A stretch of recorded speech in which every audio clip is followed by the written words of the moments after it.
It's easier on your knees. It's easier on your body. And many people will say, but you have to run in a marathon. You don't. That's the bullshit of society. All these preconceived notions of what you have to do and what, like, your career has to be based around money. So, for example, people see it as a loss to move down in pay but increase their quality of life. Why? Because pay is a metric of success. Quality of life is not a metric of success.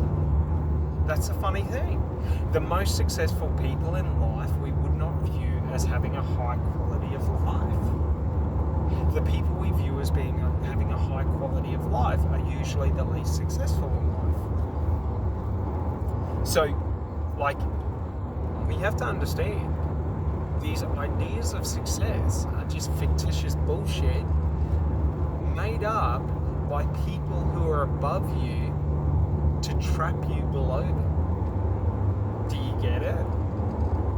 Who are the people that talk about what is success? The posers.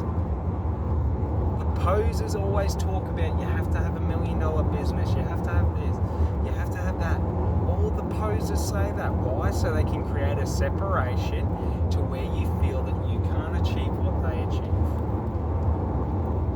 To where you feel that you're not good enough. In school? What does a teacher do in school? Portrays their superiority in knowledge over you so that you are an idiot in comparison to them if you hold a belief that doesn't go with their belief. I got a fun fact for you. Teachers are fucking idiots. Even in university, teachers are fucking idiots. I got a story, right? I was doing my introduction to business, and my lecturer was amazing. He was a great, business guy. He was quite smart, quite switched on, understood the theoretical knowledge of business. I get into my tube, and the teacher's doing an introduction, telling us about why she's a teacher now at the University of the Sunshine Coast, why, she had a business. It was a successful business, but she didn't understand accounting. So she never ran the books properly. She never ran the business. She didn't understand the difference between the red and the black, and she drove herself bankrupt and went out of business for incompetence. And now this lady is teaching me about business. Do you get it? Acting like she is superior because she was a fucking idiot who didn't understand the basics of business and went out of business, and now she's teaching it. Getting paid like 80 to 100 grand a year to teach fucking business, not understanding business. We idolize people who have never done anything. Take for example Joe Biden, a career politician who has never succeeded anything in politics. And the fucking Democrats are idolizing him, as if he knows what he's on about. Take for example, look at Australian politics. We had fucking Scott Morrison and Tony Abbott. We had fucking Kevin Rudd.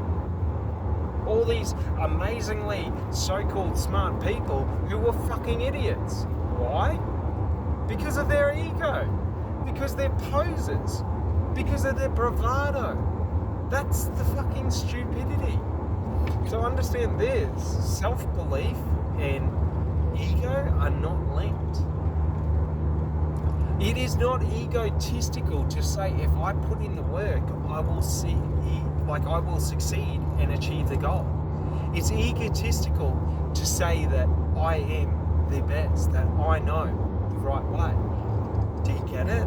It's egotistical to say I know what's what in the zoo if I haven't done it. Do you get it? Does it make sense?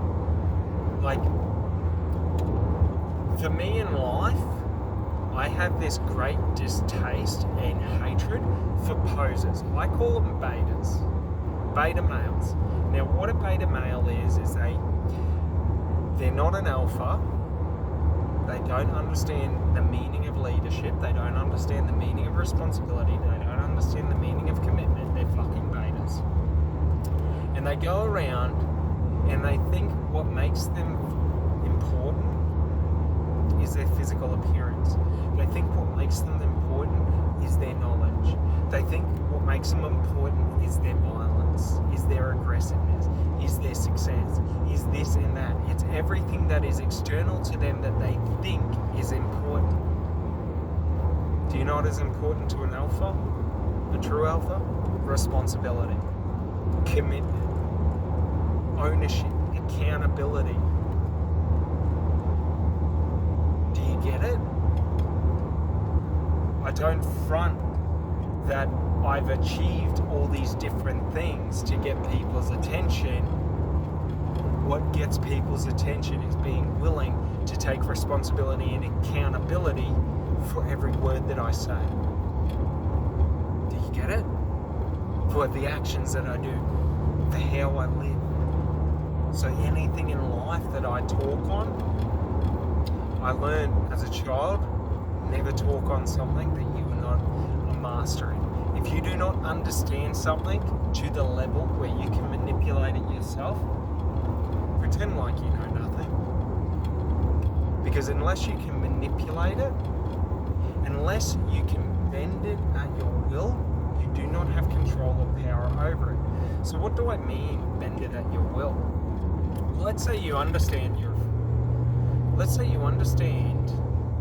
that, marketing. Okay? You understand it.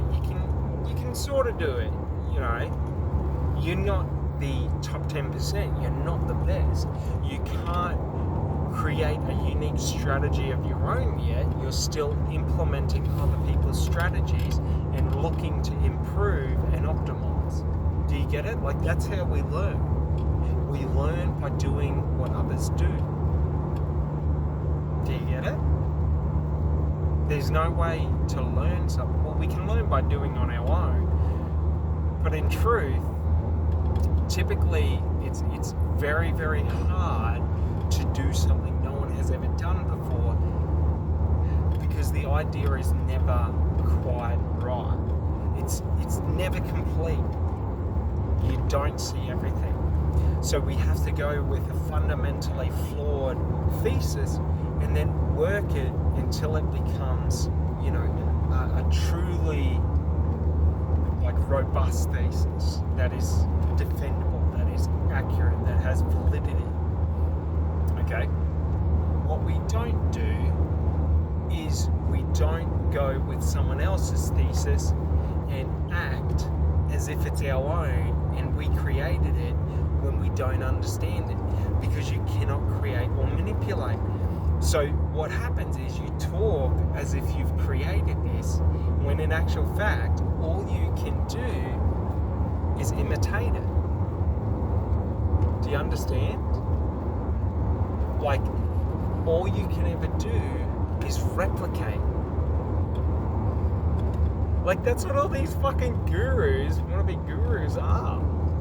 They're posers that learn someone else's way, don't understand it as their own, haven't put in the time to master it, haven't put in the time to work through a thesis and actually develop a comprehensive thesis of their own. And they teach it as if they're the fucking resident expert in this fucking field. Like, to me, I don't understand why people feel a need to validate these people. Like, if you're a beta and you act as an alpha, and I find out you're a beta, I am going to challenge you. Do you get it? Like, don't pretend to be something you're not. But in life, you can be anything you want. You just have to be authentically yourself in your pursuit of it. Do you get it? Like, does it make sense? Like, don't act as if you're an expert if you're not an expert. Okay? Act as authentically as you and do the best you can, and people will respect your effort. If you act like an expert, you talk as if you know everything, and you truly don't, people will call you out for your bullshit because you're a poser. You're posing as if you know fact when you only know fiction or others' fact. You don't know your own fact. You've never put in the effort to learn it, to do it. So the thing is, in life, okay, what is self-doubt? Self-doubt is that negative thought. It's all those negative opinions that we've heard throughout our life. Okay? All these negative things, these negative thoughts. And what happens is we start to run them in our head, these narratives, these thought patterns, as if they're fact and true. Where do you think these thoughts come from? I'll give you one guess. It's very easy. It starts with a B and ends with an A. Limiting beliefs and negative thoughts will be implanted in your head by betas, because a beta needs to keep you down so that they can rise, because they don't understand how to rise on their own. So they must limit any challenges. Hence why betas compete with others, alphas compete with themselves. Do you get it? To be an alpha, you take responsibility for yourself. You take accountability for yourself, and you commit to yourself. And when you have a pack of other people, of a team, you do the same for them. You take responsibility. You take accountability. The team is only as strong as you. If the team is weak, that means you are weak. You are not teaching them right. They do not understand. If the team is unable to perform, it means you haven't taught them how to master performing. They haven't learned. So, to understand this, if your pack is weak as an alpha, it's not your pack, it's you. That's what separates a beta from an alpha. A beta will always blame those around him for their weaknesses. I didn't win because my team didn't pick up the slack. I didn't win because of this, because of that. An alpha says, I didn't win because I didn't invest enough into the team. You know, they did their best, but it was my responsibility. Like, the buck stops with me. You know what I mean? It's not that you have self-hatred, but it's that you just account that, like, could I have done more? And the answer is, if you ever ask yourself the answer, always ask yourself the answer, could I have done more? And the answer will always be, and if you get a different answer, tell yourself to stop talking shit. If the answer is no, there's nothing more I could have done, you're full of fucking shit. Don't lie to yourself. There's no point lying to yourself. There's no point in bravado. There's no point trying to soften the blow to your ego. You 100% can always have done more.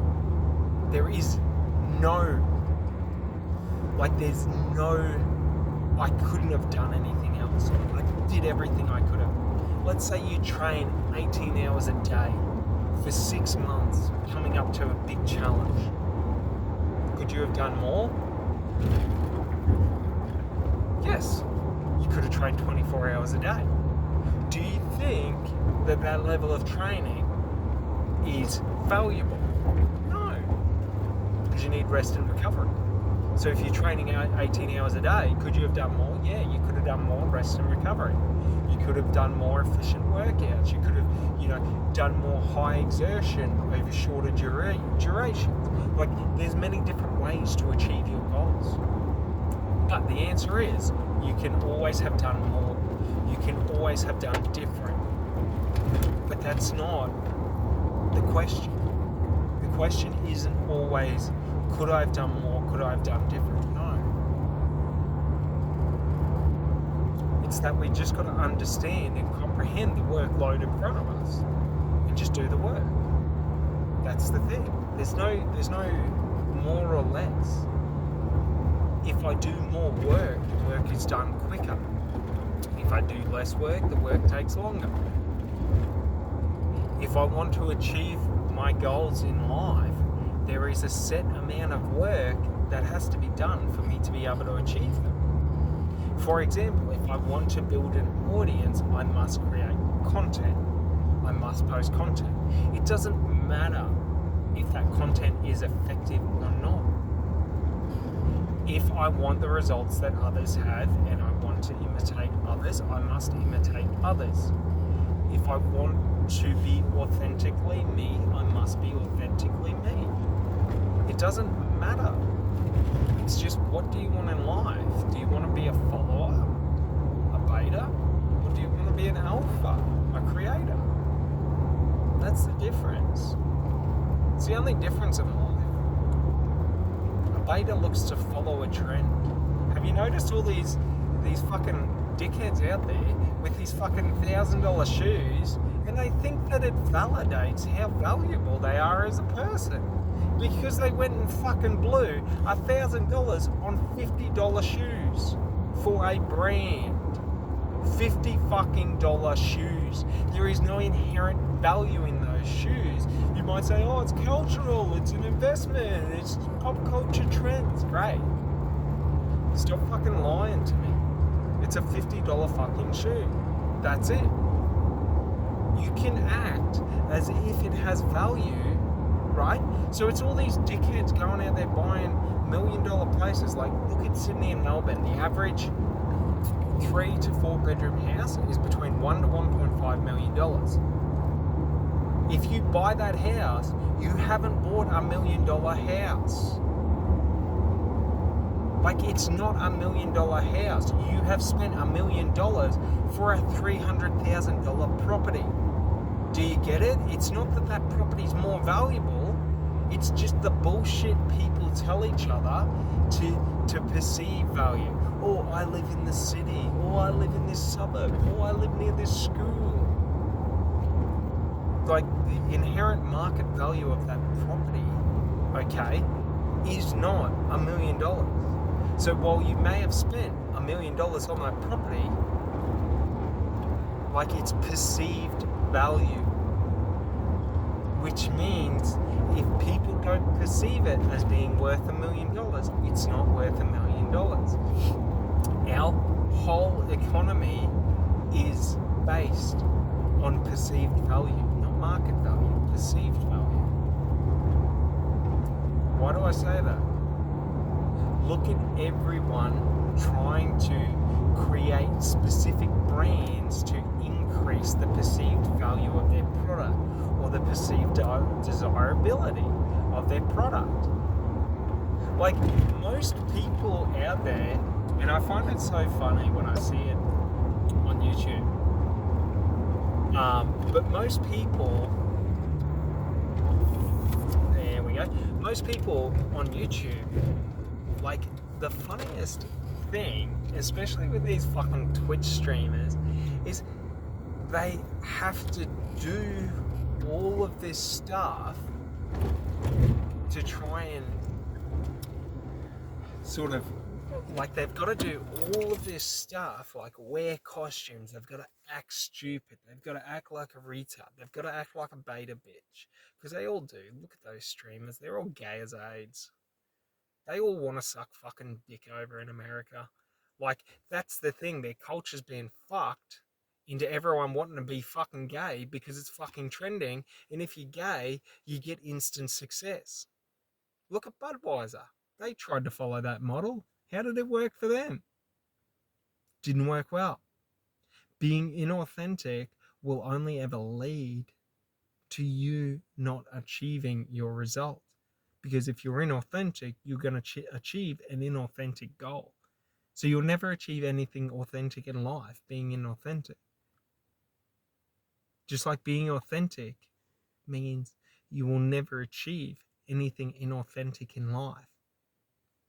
So, like, for example, if you desire to be a millionaire, billionaire, but you don't desire to create such value in the world to justify it, like, understand, why is Jack Ma a billionaire?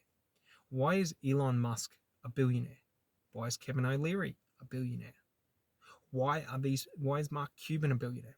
Because they understood how to produce massive value on massive scale to many people. But people want to get there the easy way. People want to get there trying to be something they're not, trying to lie their way to success. And, good for them. The way I look at it is, in life, whatever you seek, you shall get. Whatever you get is what is meant for you. So if you achieve all of your dreams selling your soul to other people, you achieved your dreams. Do you get it? You don't get to bitch and moan about not having your soul anymore, about being a destroyed person. You achieved your dreams. So the thing is, in truth, okay, in life, there's only one thing that means anything. How am I going to feel on my deathbed? How am I going to feel in my dying, rose? When I'm in my last movements, my last breaths. It's the only thing that matters. All the other shit is just bullshit. Anyone who tells you the other shit's important is just full of shit, and they're just trying to get you to buy something. That's the thing. That's why everyone is so fucking into society and so fucking, we have to be billionaires, we have to be millionaires, we have to be fucking super successful. Why? Because if you believe in it, you're going to buy and support their products. Capitalism, like, consumerism doesn't work without consumers. So for consumerism to work, there must always be consumers. Does that make sense? So next time you hear people telling you how to achieve success in life, and they're telling you on the easy ways to do it, just understand, they're trying to fuck you. Do you get it? They're lying to you. They're full of shit. Remember this golden rule. Works for men and women, but it's mostly on men. If a man's trying to fuck you, he's full of shit. He'll tell you whatever you want so he can fuck you. So if a man's trying to sell you a product, he will tell you whatever you want to get it there. If a woman wants to fuck you, she'll manipulate you into believing that, you're special. Do you get it? That's what they do. Does it make sense? So a guy will lie to you to manipulate you, and a girl will manipulate your emotions, or seek to manipulate your emotions and play on your emotions. That's exactly how it works in sales. It's exactly how it works in marketing. That's exactly how it works. Now, that's not 100% of the people. That's 80% of them. 80% of the fucking idiots in sales, marketing, and business are out there telling you whatever you fucking want just so they can try and fuck you. They're betas. Do you get it? Look for the competence. Look for the ones who you truly believe have walked the path you want to walk, because they will be able to show you the path they walked. They will be able to explain to you the challenges they faced. They will be able to explain to you, the setbacks, the frames of mind, the struggles that they had internally. Do you get it? You listen to a beta, a poser, someone who's never done it, someone who's incompetent. What will they tell you? It's all about attention. It's all about just sell, sell, sell. It's all about you got to do whatever it takes. You know that old adage, the customer is always right? That's how these people think. You have to bend over backwards to these customers. You have to do whatever they require. Look at these streamers. Like, either they're the most effeminate men out there, okay, these fucking Twitch streamers, like they're fucking gay cunts, like, and they're just deeply in the closet and they can't find the door to come out, or they're doing it for entertainment. They're acting gay. They're acting effeminate to get more views, to get more attention. When in life did it shift from men idolizing masculinity and manhood to now idolizing femininity and womanhood? Like, how did they get into these people's heads? Because we know it all happens in schooling and, you know, culture and society and all that shit. But think about it. Why is it that the ones we see online are the fucking effeminate femboys? The betas. Like, why is it that we idolize these people? Well, it's not that we idolize them, but it's that the youth idolize them, the young people idolize them, this and that shit and that shit. Like, you get these fuckheads that date OnlyFans girls, and then they think that they're in love. Like, that's like, you know, the old biker adage of falling in love with the stripper and then wondering why she's fucking other dudes. Like, do you get it? Like, if someone gets paid for sex, if they're leading you to believe that they're highly interested in you for sex, they're telling you, I really want to get paid today. Do you get it? Like, what the hell? Like, it's so funny because these poor girls have been conditioned into believing that OnlyFans is their idea. Poor girls. Because the thing is, like, many girls have had amazing careers in porn. Okay? And porn's not a bad thing. But it's just, you have to be a specific type of person to actually want to do it. Like, the old porn stars weren't really, you know, doing it to be famous. They were doing it to be famous in the porn industry. They weren't trying to be famous in the regular industry. And now you got all these fucking girls on OnlyFans telling everyone that they're in the fucking sex industry and broadcasting it proudly. Like, that's great. But you're broadcasting it to everyone who isn't a part of it. Do you get it? Like, you're broadcasting it in society, and you think that society will forget. You think that people will not be able to find it. That's the funny thing. Like, do you understand they're going to have to wipe the internet? Because there's that many fucking idiots that are going to start killing themselves because of severe depression and emotional trauma. Like, because they're destroying their mind, okay, through negative thoughts and negative beliefs and negative behaviors because someone's feeding their ego or feeding their bank balance. Do you get it?